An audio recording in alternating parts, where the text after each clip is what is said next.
All right, so Ignite number 3, we're dividing up into 2 groups. We have our 1s and 2s. We already did our warm-up, and we're setting up on sprints. Okay, so you're gonna have half the group be on the bike and on the rowers, and the other half's just waiting, getting ready for their turn. So all we're focused on right now is that recovery time and getting back to a good sprint on there. So they'll set up while the 2s are waiting. A lot of times when the 2s are waiting, that especially the first round, I'll allow them to do planks or hollow holds or some form of simple ab work because their heart rates don't really need that recovery time.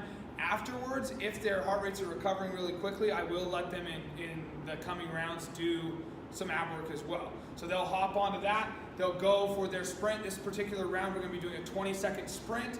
There'll be a transition time on that, and then the next group will be going for their 20-second sprint. We're just gonna rotate back and forth. Okay, so we are in round number 2 of torque number 3. We're working on core.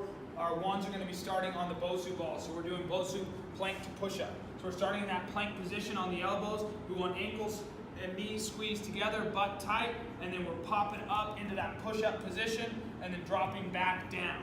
Okay? If they're having a hard time with that, you can just have them sit one set in the plank and then one set in the push-up position plank and just trade off as they go.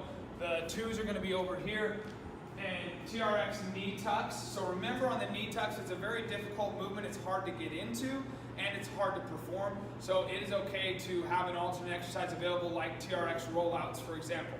So if I'm doing this, I'm going to take the straps all the way down, pretty much to the ground. I like to have about 6 to 8 inches off the ground right here. I'm going to lay down. The easiest way to get into it is have them lay on their back and hook their toes into the stirrups down here at the bottom. And then we're going to flip over into our plank position, push-up plank. I'm right here, and then I'm tucking my knees. Okay, just like that. So we're in round 3 of Ignite number 3. We're just doing the opposite of what we did in our first cardio round. So if they were on the bike during round 1, they are going to be on the rower and vice versa, and then I would have the other group start actually. So we had the 1 start on the cardio work first. Let's have the 2 start there this time. There we go.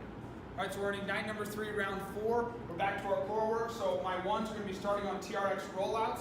You want those handles all the way down, and you're going to want a mat for the knees. We're starting directly below where the straps hang down, grabbing onto those handles, keeping the body nice and straight. We're extending all the way out as far as they can go, and then bringing it back in. If they need to make this easier, the more they move forward, the easier the movement's going to be. The more they move backward, the harder it's going to be. One thing to really watch for is just make sure their back isn't collapsing. If you see that arch coming in their spine, then we need to make it easier for them. Our other exercise that we're doing is hollow holds. So my 2s will be over on this side of the room. They're laying down flat on the ground. Hands, shoulder blades, and feet or legs are completely off the ground. We're holding this position right here. So only my glutes and my lower back should be touching the ground, and we're just holding that position. So keep an eye on their low back on those hollow holds. A lot of people have a lot of arch to their back, and so as they try and keep their legs low, like I was just doing, it creates that arch and puts their back in a bad position. So for them, have them pull their belly button down towards the ground and have them raise their legs a little bit higher, and that should keep them safe.